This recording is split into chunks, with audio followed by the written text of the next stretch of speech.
Like Natasha tweeted and was just saying a bunch about pride and how proud she was of this team. Have you kind of had similar emotions the last couple of days, and how do you balance that with a very painful ending to the season? There's a principle in sports journalism that the most revealing moments of a franchise's true condition are never found in the prepared statements. They are never found in the choreographed media sessions where coaches say the right things, players smile on cue, and general managers speak in careful, measured language designed to reassure season ticket holders. The authentic pulse of a basketball organization, the real story, lives in the unscripted seconds, the accidental footage, the sideline glances that nobody intended for public consumption. And right now, the Indiana Fever have an unscripted problem that is becoming impossible to contain. Sideline footage has been circulating on social media showing Caitlin Clark during a critical timeout, and the body language captured in those few seconds has detonated an already volatile conversation about the state of this franchise. Let us be precise about what this is and what this is not. This is not confirmation of a dramatic blow-up. This is not proof of an irreconcilable breakdown between player and coach. What it is, undeniably, objectively, is a visible signal that something is wrong. And in a season where Indiana already carries the weight of massive expectations, signals like this deserve serious examination rather than reflexive dismissal. So let us examine it seriously. Body language in sports is not infallible evidence of anything on its own. A player can look distracted during a timeout because they just committed a costly turnover and are mentally processing the error. They can look checked out because they are battling a physical issue, exhaustion, injury, illness. They can look disconnected because they simply disagree with a specific play call, not because they have lost faith in the entire system. Context always matters, but context, in this case, does not fully explain away what the camera captured. The footage shows Clark during a live timeout situation, with head coach Stephanie White actively drawing up a play. And Clark's demeanor, the posture, the eye contact, the engagement level does not reflect the focused intensity you expect from a franchise cornerstone in a high-stakes moment. There is a blankness there, a heaviness, not the animated frustration of a competitor who cares deeply and is channeling it poorly, something quieter and more unsettling than that. The look of a player who has arrived at a place of deep, settled resignation about something. Now, multiple explanations have been offered in real time. A prominent perspective from people in and around the situation is that Clark had been battling a significant migraine on the night in question, one severe enough that she had been physically ill before and during the game. If accurate, that context reframes the footage dramatically. A player fighting through the nausea and disorientation of a migraine is going to look disconnected from a timeout huddle. That is not a coaching relationship problem. That is a human being managing a medical condition on a professional basketball court. Both things can be true simultaneously. The footage is genuinely concerning in isolation, and the footage also has an important context that the viral spread of the clip completely stripped away. This is precisely the problem with how sports media has chosen to handle this footage. The narrative machine grabbed the clip, removed the context, and immediately plugged it into a pre-existing storyline about Caitlin Clark versus Stephanie White. Because that storyline is already established, already marinated in weeks of tension, the footage became confirmation of everything critics already believed, regardless of whether confirmation was actually warranted. To understand why this timeout clip spread so fast and hit so hard, you have to understand the broader context in which it landed. The Indiana Fever and Caitlin Clark's relationship with the coaching staff has been under a microscope since the moment she entered the league. That scrutiny is partly a function of her astronomical profile, the most decorated recruit women's college basketball has ever produced, a player who generated television ratings that shook the entire sports industry. When someone arrives carrying that level of expectation and that volume of public investment, every friction point becomes a story. But the scrutiny is also, to be fair, a function of real and observable tension. The tactical conversation around how Stephanie White deploys Clark has been a consistent undercurrent through the Fever's season. The debate centers on a fundamental question that applies to any elite offensive talent. Are the systems being run designed to maximize what the player does best? Or is the player being asked to minimize her game to fit a predetermined structure?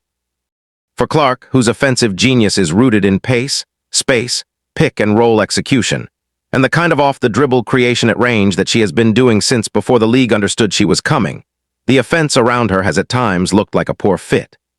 There are moments where Indiana's half-court sets reduce a player who thrives on spontaneity and geometric improvisation into a static piece of a scripted play that struggles to generate quality looks. Whether that is a coaching philosophy problem, a roster construction problem, or simply the challenge of translating college brilliance into professional context is a nuanced question with no clean answer. But the observation itself, that the fit has not always looked seamless, is not hot-take journalism. It is what the eye test shows. And that existing tension is exactly why this timeout clip became an accelerant rather than simply a conversation. The argument being made by Clark's most vocal defenders draws a legitimate historical parallel. The greatest offensive players in basketball history have always required coaches who understood the non-negotiable relationship between player and system. Phil Jackson built the triangle offense around Michael Jordan's creation abilities. Steve Kerr's Warriors system is architecturally designed to weaponize Steph Curry's movement shooting and off-ball genius. Greg Popovich spent 20 years building and rebuilding systems around the specific capabilities of whoever his best player happened to be in a given era. The underlying principle is consistent. You do not tame the gift. You build around it. The counter-argument, and it is a fair one, is that Clark is in her second professional season. She is not yet Michael Jordan at his third or fourth championship. There is a development argument that even supremely gifted players benefit from operating within structure early in their careers, that learning discipline within a system is a necessary step toward the kind of freedom champions eventually earn. Pat Riley was not running Showtime for Magic Johnson in Magic's first year. Structure precedes freedom. Both arguments have merit. The interesting question for the Indiana Fever is which philosophy is actually being applied, and whether whoever is making that decision fully appreciates the unique nature of what they are working with. Clark is not a standard developmental prospect. She came into this league as one of the most technically advanced offensive players in the sport's history, regardless of level. The developmental justifications for restraining her feel less persuasive when applied to someone who is already doing things in college that most WNBA players cannot do. One of the most notable aspects of this entire situation is the absence of a clear, confident organizational response. When a franchise is genuinely unified and secure, leaked footage of questionable sideline dynamics gets addressed directly and quickly. The coaching staff says something meaningful. The player says something meaningful. The front office projects quiet confidence. The story dies in 48 hours. What has happened instead is the opposite of that. The Indiana Fever front office, under General Manager Lynn Dunn, has allowed the narrative vacuum to fill itself, and it is filled with the worst possible version of events. Whether that is a strategic decision to avoid escalating the story or a genuine uncertainty about how to address it, the effect is identical. The silence reads as confirmation. Every hour that passes without a coherent organizational response is an hour in which the most dramatic interpretation of the footage continues to metastasize across social media. Fans are not passive consumers of sports narratives anymore. They are active investigators. They are frame-by-frame analysts. The Indiana Fever fan base, which has invested enormous emotional and financial capital into the Clark era, is currently doing the work that the front office is refusing to do, dissecting the footage, reading the context, demanding answers. And when the organization they are investing in cannot meet them with clarity, that investment transforms into fury. Let us step back and look at what Indiana is genuinely risking if this situation continues to fester without resolution. Caitlin Clark is not replaceable, not in any realistic organizational sense. She is the reason the Indiana Fever are among the most talked about franchises in women's professional basketball. She is the reason the league's television ratings reached numbers that even the most optimistic WNBA executives would not have projected 3 years ago. She is the reason young girls across the country are choosing women's basketball as their sport. The cultural and commercial weight she carries is unprecedented for a player in her second professional season, and possibly for any player in the history of this league. Squandering that is not just a basketball mistake. It is an organizational catastrophe with consequences that extend years beyond a single season's record. At the same time, Stephanie White is not simply a disposable piece on a coaching carousel. She is a credentialed professional with a legitimate basketball philosophy, and the decision to remove a head coach carries its own serious consequences for organizational stability and culture. Coaching changes are disruptive. They send signals to players, to future free agents, to the league, about how the franchise operates under pressure. Firing a coach because a timeout clip went viral would be a reactive decision with long-term costs. The actual solution is almost certainly more difficult and less dramatic than either extreme the discourse has settled on. It almost certainly involves honest, private, high-level conversations about system fit and player deployment. It involves the coaching staff examining whether the offensive structure is genuinely optimized for the personnel on the floor, or whether adjustments are warranted.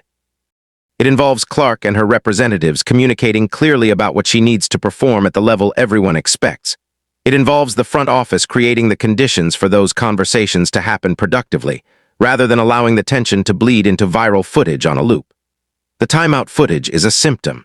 The actual diagnosis is more complex, more layered, and more solvable than the loudest voices on either side of this conversation are willing to acknowledge. Indiana has a real tension between a generational talent and a coaching approach that has not always looked like a seamless fit. That tension has been building, and a sideline camera caught a moment, possibly influenced by a medical situation, possibly reflective of something deeper, probably some combination of both, that crystallized that tension for public consumption. What the Indiana Fever cannot afford to do is treat this as a PR problem to be managed. It is a basketball problem to be solved. The front office, the coaching staff, and Caitlin Clark herself are all stakeholders in getting this right. Because the alternative, a season that drifts further into frustration and dysfunction while everyone protects their own position, serves nobody. Not the coaches, not the player, not the fans, and certainly not the broader project of growing women's basketball into what this moment is capable of making it. The camera caught a moment. Now the question is whether the organization is capable of responding to it with the seriousness it deserves. Because the footage does not lie. But the footage also does not tell the whole story. And right now, Indiana Fever needs to tell it themselves before someone else tells. The script is written in your Hook Report's voice, analytical, measured, willing to challenge the establishment narrative but never reckless. It's Steelman's multiple positions, the migraine context, the developmental argument for structure, while still making the core case that the organizational silence is itself a problem. Let me know if you want the full SEO package to go with this.